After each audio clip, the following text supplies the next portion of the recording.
Oferecimento Sadia. Suíno tem S de saudável. Suíno tem S de sadia. Há 20 anos, um verdadeiro fenômeno estreava na telinha da Globo. O Clone, novela de Glória Pérez, marcou época, entrou para a história da dramaturgia e agora está de volta no Vale a Pena Ver de Novo, com seus dramas, mistérios e, por que não, seus bordões, que até hoje são repetidos por aí. Gente, o nome disso é novelão, tá?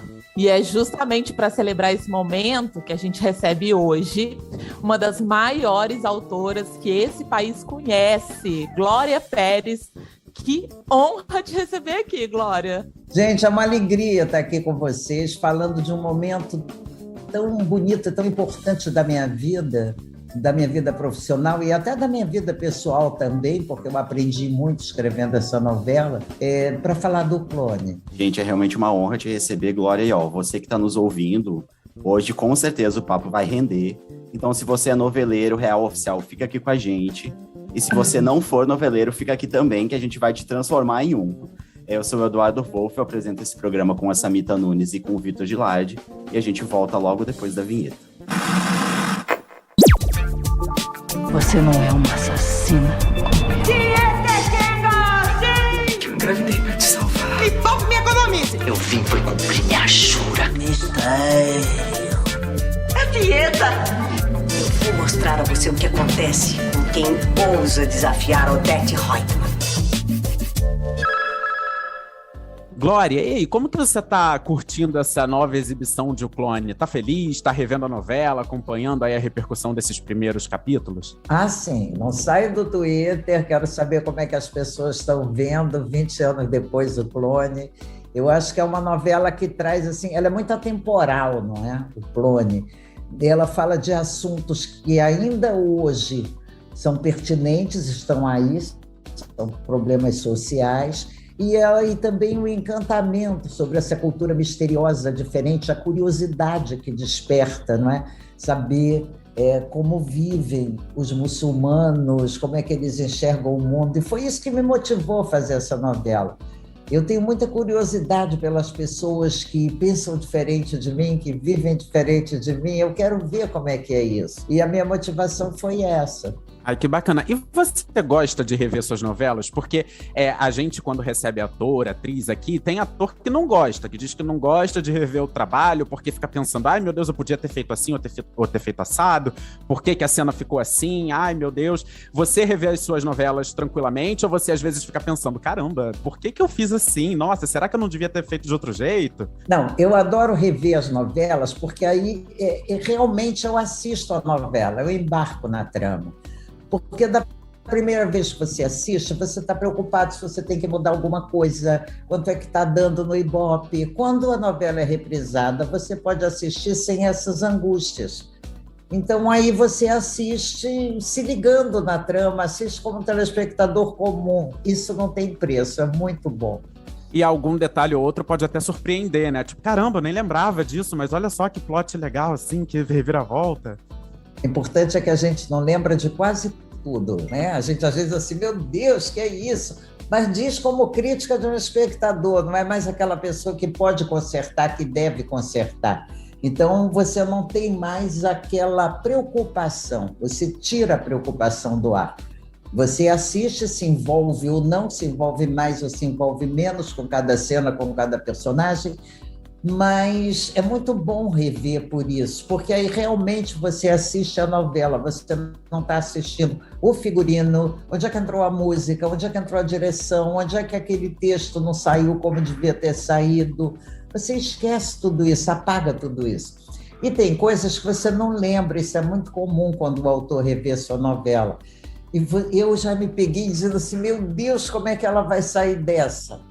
Porque eu já tinha esquecido a solução que tinha dado para aquilo. Ai, que gostoso maravilhoso. se surpreender com o próprio trabalho, né? Tem situações assim dramáticas que você não lembrava que tinha criado. Muito interessante. E como você falou antes, né, Glória? É uma novela que aborda uns temas muito densos, né? A gente tem uma curiosidade, quem é noveleiro quer saber como é que foi que você teve a primeira ideia, quando você pensou em começar a estudar esses temas, de onde veio lá a gênese do Clone?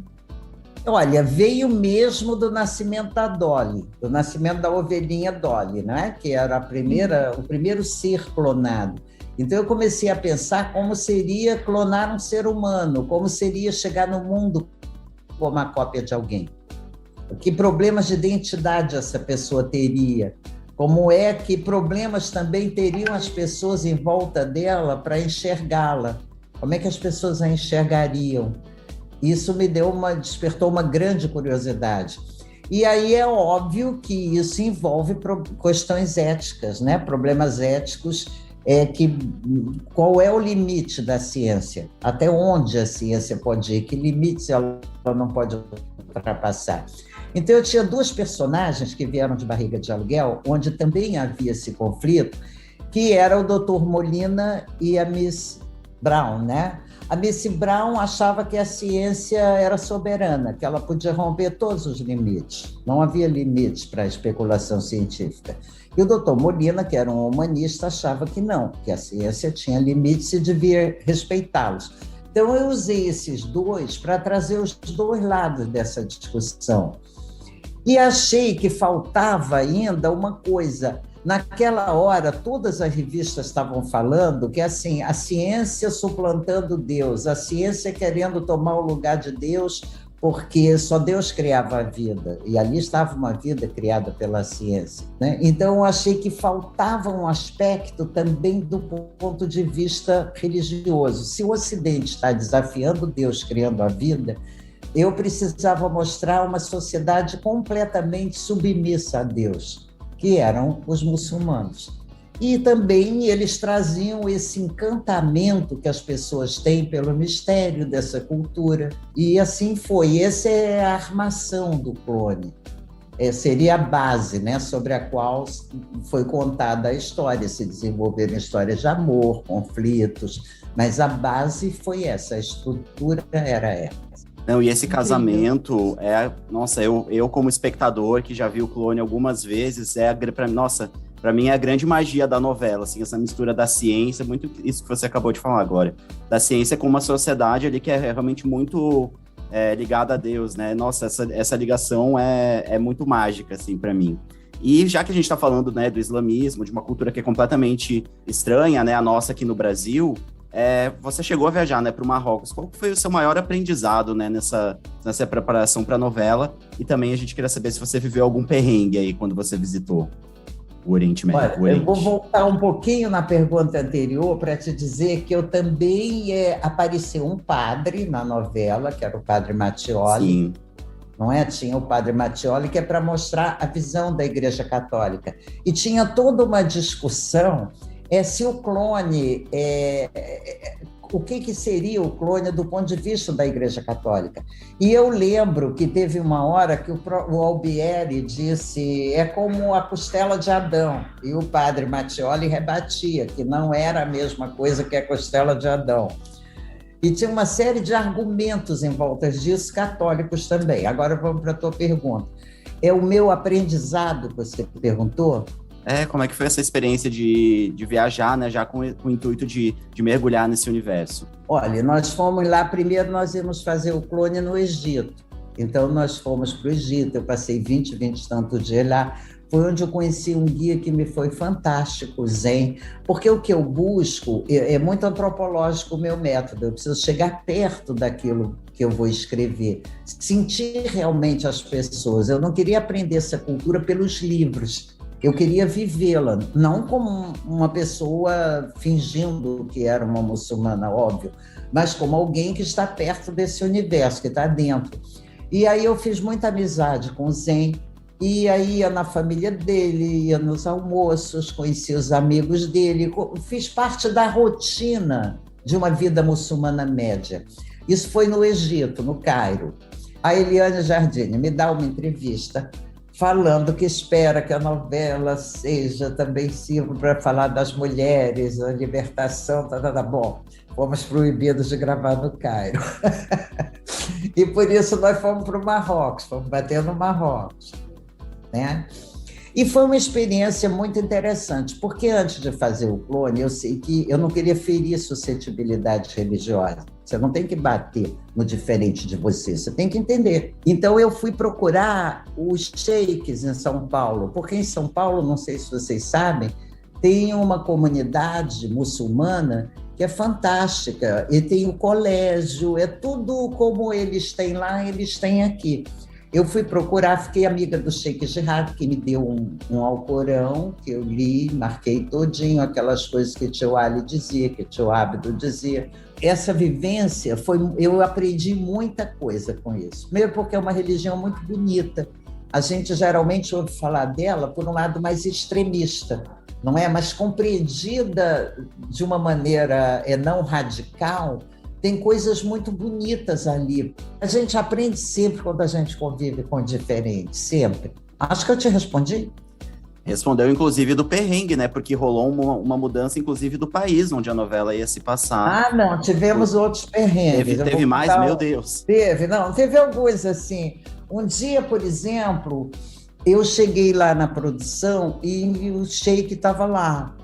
E o Sheik estava chorando. Olhou para mim e disse: você quer nos destruir? Eu fiquei arrasada com aquilo. Meu Deus do céu, Sheik, eu estou fazendo tudo com todo cuidado, com todo carinho, com toda a dedicação. Aí ele me mostra, veja como é interessante o olhar diferente. Era uma cena que tem milhares de cenas assim no clone, onde o tio Ali dizia para Jade: o livro sagrado diz, e ele fazia assim com o livro sagrado.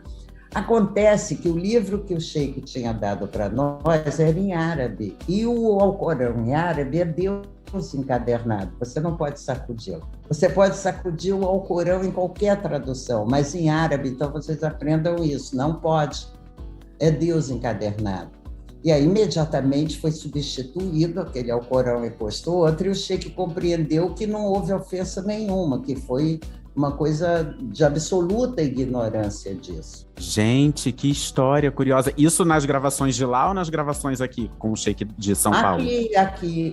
Mas isso, quando você trata de uma cultura diferente, é uma coisa que você tem que reparar bem. A primeira coisa que eu pergunto quando eu vou tratar de outra cultura é o que eu não posso fazer, o que eu poderia fazer que ofendesse essas pessoas. Gente, é realmente uma imersão de todos, né, nesse universo, e por isso que a gente fica tão encantado, né, com essas histórias e com essa cultura que é diferente da nossa, mas que a gente abraça como o Brasil abraçou o clone de uma maneira assim, enfim, né, estamos revendo a novela 20 anos depois, ainda apaixonados por essa história.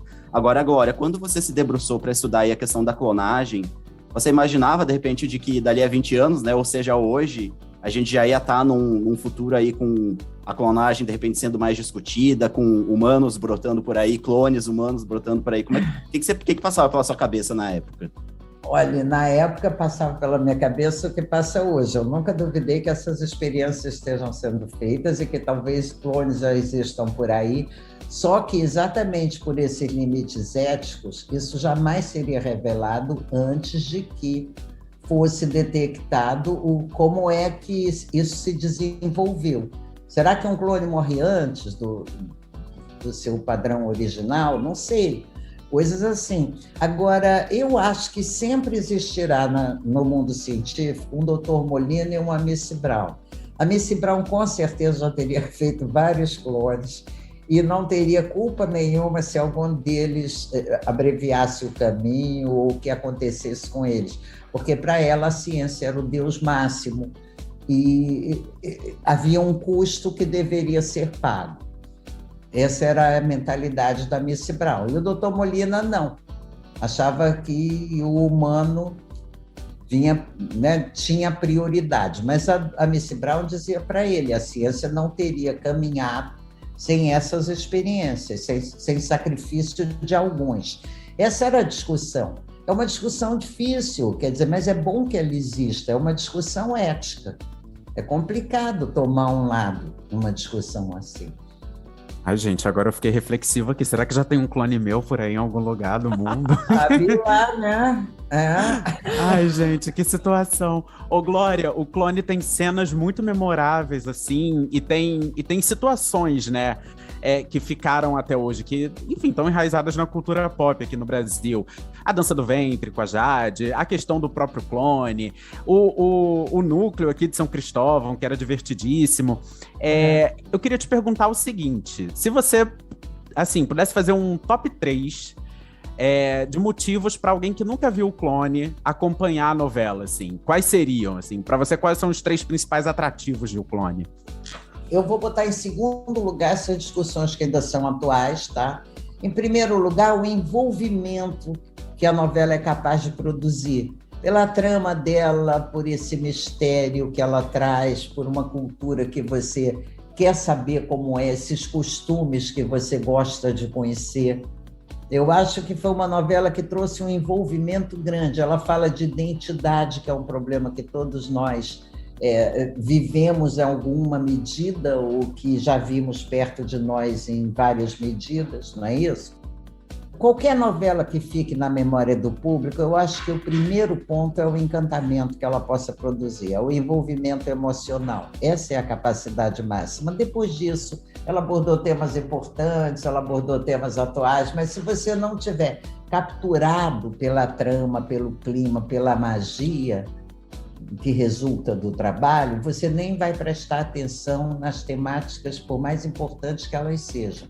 Sendo que essa magia também é uma coisa que nos escapa, né? Nós conhecemos elementos, nós conhecemos receitas, mas a magia se faz ou não se faz, mesmo com todos os ingredientes ali. Aí é algo que vem, que é quando você mistura, a magia se faz ou não se faz. Em O Clone ela se fez. Você fala dessa magia e eu penso que não é à toa que ela está voltando, né? Justamente quando está fazendo 2 décadas da estreia, em outubro de 2001. A gente teve também uma volta lá na primeira década, em 2011, foi no Vale a Pena. Eu assisti essa novela todinha de novo.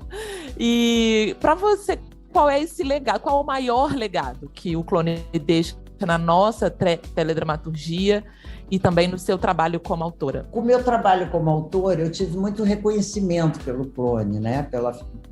Pela campanha das drogas, por exemplo, nós fomos receber prêmios do FBI, por exemplo, nos Estados Unidos, como a campanha das drogas mais bem feitas, mais fortes que eles já tinham visto. Então, fomos lá receber prêmio do FBI. Isso é uma coisa para mim muito... Agora, o que eu acho assim que ficou, se você quer me dizer de herança, o Clone estreou numa época muito complicada, né? Porque tinha havido o 11 de setembro e as pessoas olhavam aquele universo muçulmano, de repente ficou demonizado. Qualquer pessoa vestida daquele jeito pareceria logo um terrorista, tinha uma bomba embaixo da roupa. E eu acho que o Clone, mostrando a humanidade dessas pessoas, não é, quebrou esse preconceito. Eu gosto muito quando os preconceitos são quebrados. E, Glória, você trouxe justamente essa questão, né, da novela ter estreado ali um pouquinho menos de um mês, né, depois dos atentados de 11 de setembro. Quando a Eliane Giardini esteve aqui com a gente, ela comentou justamente sobre essa tensão que existia nos bastidores, né? Ela falou, a gente não sabia se a novela iria mesmo ao ar, rolou toda uma tensão. Ela lembra que estava nos estúdios gravando a novela, inclusive, no dia dos atentados. E como é que foi a sua reação na época? Assim, você ficou com medo da novela ser cancelada, por exemplo, né? Cancelada, que é uma palavra que hoje acabou tendo um outro, virou um outro sentido hoje em dia, mas na época, imagina, meu Deus... Eu acho que foi assim, tipo 11, 15 dias antes, não foi? Do 11 de setembro? Foi uma coisa assim... Foi pouco menos de um mês antes. Eu lembro que eu liguei para o Mário Lúcio Vaz na hora e eu disse assim, a gente dançou? Aí ele disse, por quê? Claro que não, na hora. Mas claro que foi a primeira coisa que me passou pela cabeça, né? Eu imagino. Mas que bom ter essa tranquilidade logo assim no momento. Cara, né? Que bom, ele então. foi muito rápido. Que bom que ele bancou que a gente tem aí. Essa Pelo obra. amor de Deus, obrigado. Porque também ele tinha lido a história, ele sabia que o rumo que a história ia tomar. Ele sabia que nós estávamos contando ali uma história de gente, uma história humana. Não era defendendo nenhum tipo de religião, nenhum tipo de radicalismo. São pessoas que vivem e pensam diferente de nós. O mundo não é, as pessoas não são iguais, nem nós queremos que seja. O mundo não é feito de rebanho, é feito de gente, cada pessoa pensa de um jeito. Falando um pouquinho da sua forma de trabalhar, Glória, que tem uma curiosidade que eu acho que todo noveleiro, todo mundo que se interessa pelos bastidores, sabe e comenta, que é que você escreve sozinha, né, sem colaboradores, e em pé. E aí, eu queria muito saber por que essa escolha e que segredo é esse que você tem para não se perder aí no meio do processo? Como é que é trabalhar em pé, sozinha? Queria que você falasse um pouquinho para a gente. Vou começar pelo em pé. Não sou a única escritora que trabalha em pé, viu? Tem vários romancistas que trabalham em pé. Problema de coluna. Se você trabalhar em pé, aprenda, você não terá dores de colunas. E quando a gente escreve sentado, aí tem uma hora que você fica assim, que você vira assim na cadeira, depois você fica 2 dias sem se mexer. E quando você trabalha em pé, não acontece isso. A sua coluna, por causa de coluna, você não deixará de escrever. Agora, sozinha, eu admiro muito quem escreve com mais pessoas. Entende? Eu realmente não tenho essa capacidade, porque você, para escrever com mais gente, você tem que pensar uma coisa, aí discutir com aquelas pessoas, sabe? Aí as pessoas mandam coisa para você, você faz alguma coisa. Isso, para mim, é um processo que me enlouqueceria. Ao passo que, escrevendo sozinha, eu estou contando uma história para mim. Não tem a quebra da continuidade da emoção, porque eu estou escrevendo a história para mim, né? Eu acho mais fácil.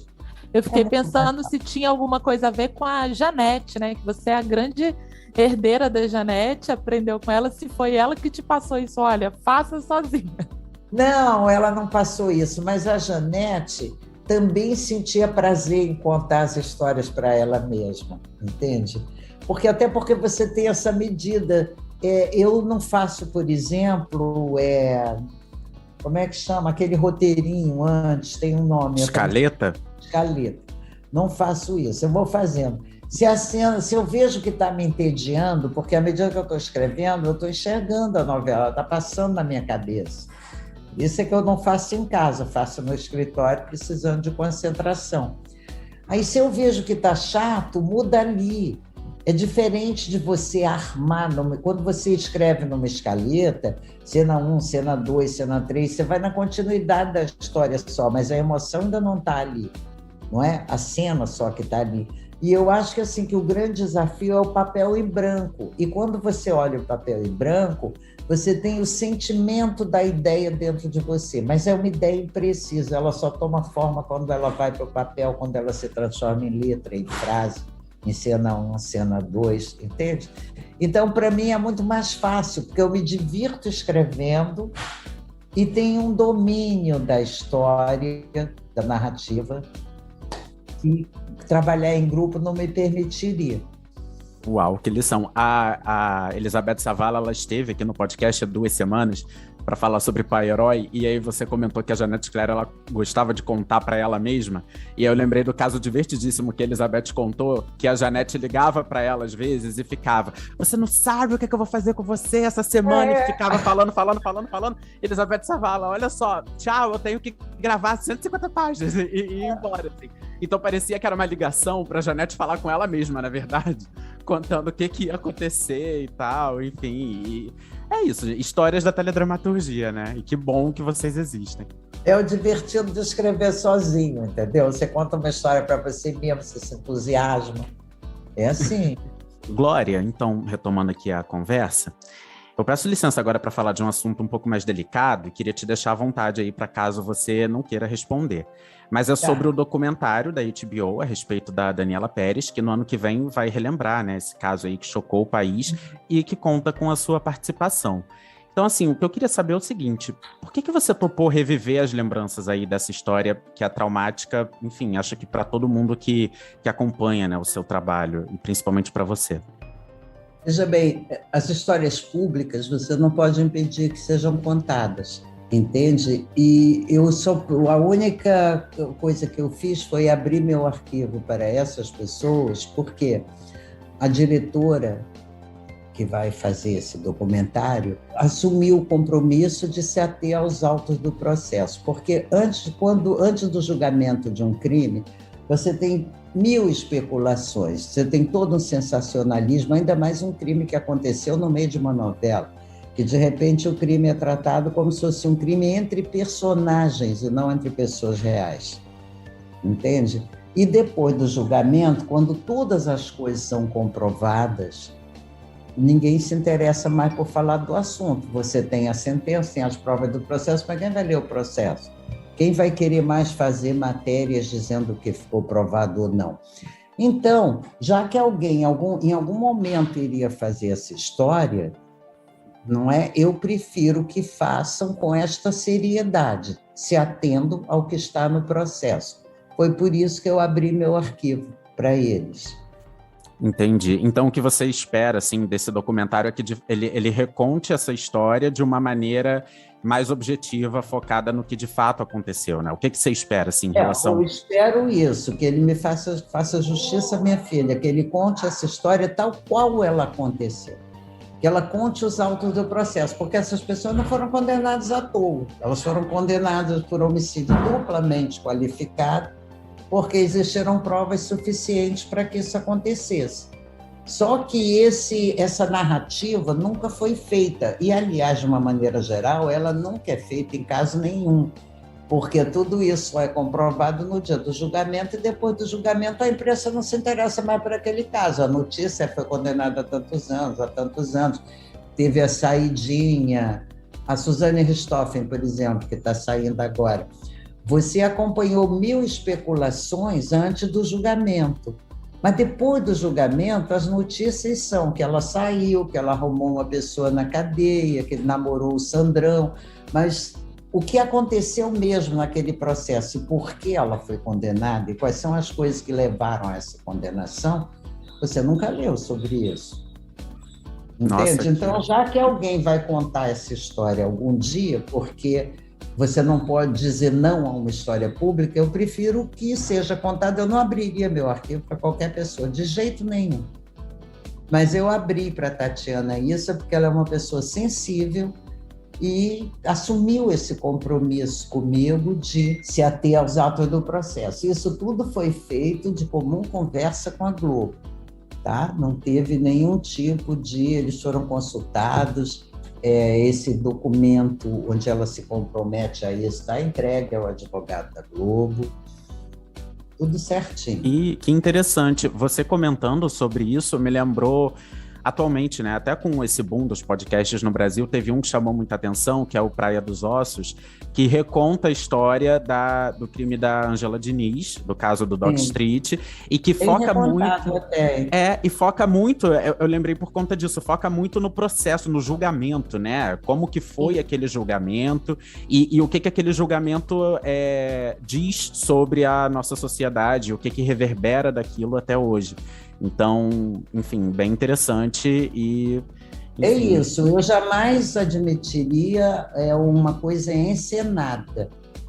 Eu acho que esse tipo de história não é história para encenação, é história para documentário. É isso, e que venha um bom documentário por aí, então, fazendo justiça à história da Daniela Pérez. Agora, Glória, voltando a falar aí das suas novelas, nós aqui noveleiros que adoramos aí as suas histórias, tivemos aí a companhia de sucesso seus, tivemos a Força do Querer aí né, durante esse período de pandemia exibido na Globo, tivemos o Clone no Globoplay, agora não vale a pena ver de novo, tivemos Hilda Furacão no Globoplay, tivemos Explode Coração no Globoplay, e nos últimos dias saiu uma notícia aí na imprensa dizendo que a sua próxima novela das 9 deve estrear em março de 2023, vai se chamar Travessia.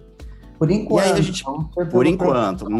Então, a gente queria saber se você poderia adiantar um pouco do que vem aí, o que você pretende abordar, por exemplo, já que você adora tocar em assunto. A nossa grande visionária, não é mesmo, gente? Glória Pérez, sempre muito à frente de seu tempo, tocando em assuntos que a gente só vai discutir daqui a muito tempo.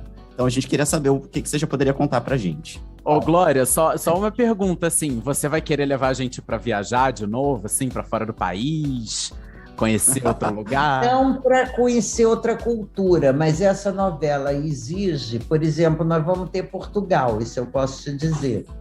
Né? Eu não sei em que medida, não importa, mas tem um pedaço dela e tem que ser gravado em Portugal. Às vezes, por exemplo, no Clone, eu me interessei por outra cultura, como eu disse para vocês, porque era a cultura submissa a Deus, não foi pelos costumes, a atração. Em Salve Jorge, por exemplo, por que eu fui fazer outra cultura ali? Foi porque você tem que traficar uma pessoa para fora do país. Eu achei muito mais fácil traficar e que ela ficasse mais perdida num mundo desconhecido do que se ela fosse traficada para Portugal, para os Estados Unidos, entende? Porque aí você, de alguma forma, vai entender o mínimo da língua, é algo mais perto de você, de alguma maneira. Você ficaria muito mais assustado em ser traficado para culturas completamente diferentes da sua. Então, por isso, a escolha da Turquia ali. E dessa vez, Portugal tem uma razão de ser. Eu preciso que uma das personagens esteja fora do Brasil para a trama poder rolar. Então, Portugal é bem ali, é um país amigo da gente, né? Tem atores, e que tá cheio de brasileiro lá agora também, né? É outra coisa que a gente podia até, se for o caso, vamos ver se o Viro deixa, até mostrar um pouquinho, né, os brasileiros de lá. Porque também, por mais parecido que pareça, o nosso universo é bem diferente. Sim, eu já vi relatos de pessoas que se surpreendem até com o próprio idioma, que chega lá e fica, quê? Mas como assim? O que é isso? Não, o idioma não entendeu nada. Você se surpreende, você não entende nada. Às vezes você não entende nada. Bom, o Gente, jeito... eu tô curiosíssima aqui. O jeito é esperar o que vem aí, mas vem aí. Agora, Glória, uma das características que a pandemia trouxe também para as novelas é que elas perderam um pouco dessa característica de serem obras abertas, né? Porque atualmente elas estão tendo que ser gravadas com muita antecedência por toda essa questão de protocolos de segurança, por a gente ainda estar numa situação considerada, entre aspas, normal. Então, você acha que isso é uma tendência que veio para ficar para os autores de novela? Você gosta mais dessa coisa de ir sentindo o calor do público e mudando as suas tramas? Fazer essa coisa meio novela no escuro? Como é que é para você essa situação atual? Eu acho que para todo autor, novela é obra aberta. Eu acho mortal uma novela ser escrita toda antes. Eu acho que, óbvio, nesse momento, isso precisou ser feito. Mas isso é tirar da novela a sua característica essencial de obra aberta, né? E eu espero que quando a minha chegar, isso já tenha acabado, esse vírus maldito já tenha nos deixado, e tudo possa correr normalmente. O grande desafio e o grande barato da novela é esse, é o jogo de cintura que ela exige do autor por ser uma obra aberta. Porque, veja bem, você escrever 200 e tantos capítulos, ou 180 capítulos, 200 e tanto era antigamente, mas 180 capítulos fechados, as coisas acontecem, as químicas, assim como a química do autor, os elementos que ele põe para fazer a magia, às vezes não resultam na magia, não é? A união dos atores também pode não resultar na magia. E você vai, se você tem uma obra aberta, você vai fazendo modificações. Algum autor se destaca, você descobre uma qualidade ali num ator que você não conhecia antes, isso faz com que ele cresça, é isso que vai segurando o público. A obra aberta permite a participação do público, o público sente que ele também está interferindo naquelas vidas.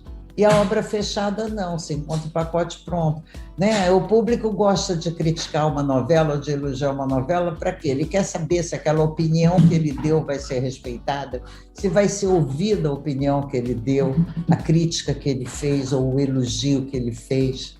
Isso é que é bonito na novela, é uma conversa com o público, e você mata isso se a obra for fechada. Verdade. Bom, para a gente fechar, Glória, essa pergunta a gente tem feito para todos os convidados do podcast, já que esse ano a gente completa, esse ano de 2021, 70 anos da primeira novela brasileira. Então, eu queria saber que novela mais te marcou como telespectadora e que você adoraria maratonar no Globoplay. Irmãos Coragem. Sempre Eu amo também. vira e mexe citada aqui. Gente, Vale Tudo tem um tempo que não passa por aqui, hein? Vale Tudo teve um mês que acho que todos responderam Vale Tudo. Agora, Irmãos Coragem, há umas 2 semanas citaram Irmãos Coragem, agora Glória de novo. No fim do ano eu vou fazer esse ranking, gente, pra gente ver qual é a novela mais pedida. E uma novela sua, Glória, a gente tá falando de uma reprise que vem aí do Clone, o Edu enumerou aqui várias que a gente pôde ver na pandemia, mas tem alguma trama que você queria que voltasse, queria rever, alguma que ficou esquecida, que você tem um carinho especial, não? Olha, especial eu tenho, acho que um carinho por todas, porque todo esse é um momento da minha vida, essa é uma curiosidade que eu tive na minha vida, sabe? Eu gostei muito, por exemplo, de ver Hilda Furacão agora, que não é novela na Globoplay. Tomara que eles incluam Desejo também, que eu adoro Desejo. Gostaria muito de ver na Globoplay Desejo. Mas escolher novela preferida é igual escolher filho preferido, não dá. Não, tá respondido. Você falou de Desejo, já é uma reprise aí que você gostaria de ver. Tá certo. Adoraria. Já fica aí, @Globoplay, que nos ouça. Gente, Desejo, eu sou louco pra ver porque se passa no bairro o crime aconteceu no bairro da Piedade, que é justamente onde eu vivo. Então, é uma história daqui, né? E o bairro da Piedade, gente, é um bairro que às vezes fica tão esquecidinho, coitado, aqui no Rio, que pelo menos teve esse crime, né? Que chamou a atenção do país na época e virou uma obra belíssima nas mãos de Glória Pérez. Glória, olha, super obrigado pela sua participação, uma honra bater esse papo contigo, você faz parte da nossa vida, assim, né, de noveleiro. Sim. E, enfim, sucesso aí com a reprise de O Clone e com Travessia, Nome Provisório, enfim, próximos projetos, sucesso pra você, muito ouro, Inxalá. Inxalá, obrigada a vocês, eu adorei bater esse papo com vocês. E saber que vocês estão lá, atentos ao Clone. Vamos nos ver no Twitter. Vamos sim. Beijão, Glória. Beijo. E depois dessa entrevista incrível, não tem mais o que fazer aqui, né, gente? O podcast Novela das 9 se encerra aqui. Para ouvir os nossos programas, você pode usar o Globoplay ou entrar no G-Show. Nos aplicativos de streaming, procurar lá por Novela das 9, que você vai encontrar todos os nossos programas. Além disso, dependendo aí da plataforma que você usa, não deixa de seguir a gente no Spotify ou na Amazon, de assinar o nosso podcast no Apple Podcasts, de se inscrever no Google Podcasts ou no Castbox, ou de favoritar na Deezer, porque desse jeito você recebe uma notificação sempre que um novo episódio estiver disponível. Eu sou Vitor Gilardi, apresento esse programa com Eduardo Wolff e com a Samita Nunes, e a gente também produz e assina o conteúdo desse podcast, que tem edição do Thiago Jacobs. Então é isso, galera, até a próxima, beijos e assistam O Clone. Inxalá. Beijo, gente, muito ouro.